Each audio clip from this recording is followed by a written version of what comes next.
এই দেখো বন্ধুরা, দুদিকে দুটো নিয়ে বসেছি। এদিকে কলমি শাক কালো জিরা শুকনো লঙ্কা দিয়ে বসিয়েছি, প্রায় হয়ে এসেছে। দেখতে পাচ্ছ, কলমি শাকটা ভাজা ভাজা করছি। আজকে তো প্রায়ই আমাদের, জানো তো, পেঁয়াজ রসুন খাওয়া যায় না প্রায়। আজকেও শনিবার, তাই কলমি শাকটা তো তোমার রসুন পেঁয়াজ দিয়ে করলে দারুণ লাগে। এই দেখতে পাচ্ছ কলমি শাক ভাজা করছি।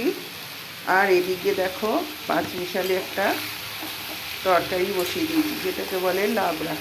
তবে কি বলো তো, এর মধ্যে আমি আর একটা জিনিস দিই, সেটা আনা হয়নি আমাদের এখানে, আবার সেটা রাত্রিরে পাওয়া যায় না। আর সকালে তো বাজারে কাউকে পাঠাতে পারি না, কেউ নেই, আমাকে একাই করতে হয়। আর আমি খুব একটা বাজারে যাওয়া পছন্দ করি না, জানো তো। এই খুব কম, খুব প্রয়োজনে গেলাম, ওই একটা ভাড়ালি আনার জন্যে বা থোড় আনার জন্যে যাবো, ভাল লাগে না, তাই যাইনি। এরমভাবেই বসিয়েছি। দেখতে পাচ্ছ কেমন হচ্ছে, দেখো তো, কালার এসেছে।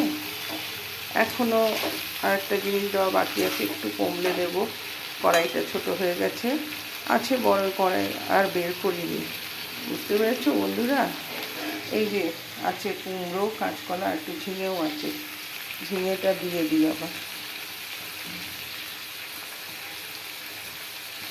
অনেকটা কুমড়া আছে, কী করবো বুঝতে পারছি না, পুরোটা দেবো নাকি রেখে দেবো।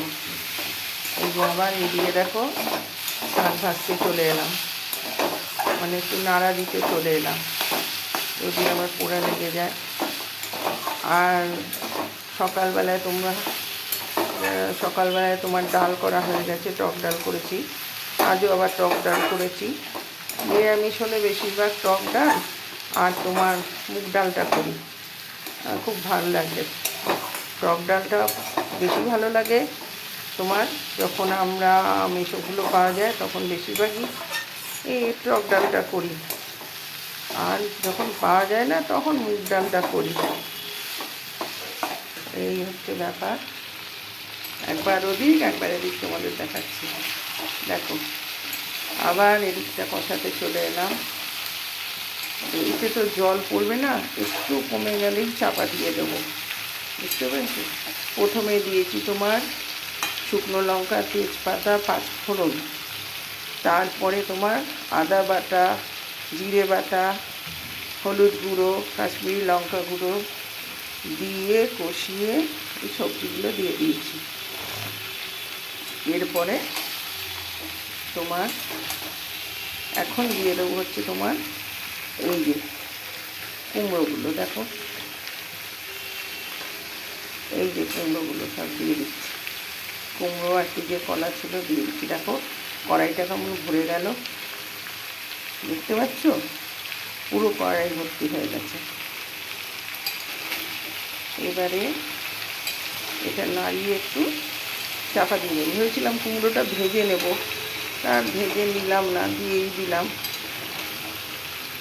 কেমন লাগছে তোমাদের আমার রান্না টান্না বা আমার ভিডিওগুলো? দেখছো কেউ, নাকি কেউই দেখছো না? একটু দেখো, এই দিদি ভাইটার জন্যে একটু দেখো। হ্যাঁ, সবাই ভালো থেকো, সাবধানে থেকো। পুজো এসে যাচ্ছে তো, কারণ এই করোনার পর থেকে তো ইঞ্জেকশনগুলো নিয়ে সবাই নানা রকমের অসুস্থতায় ভুগছে, কিছু করার নেই সবার। ঠিক আছে, শাকটা আবার একটু নেড়ে দিলাম। ভাজা ভাজা হলে না অনেকটা কমে গেলে ভাল লাগে ভীষণ। আর নাহলে ওই এক গামলা শাক, দুয়াটি শাক এক গামলা থাকলে ভাল লাগে না। আচ্ছা, এখনকার মতো রাখি, টাটা। পরে আবার দেখা হবে তোমাদের সাথে কোনো এক ভিডিওতে।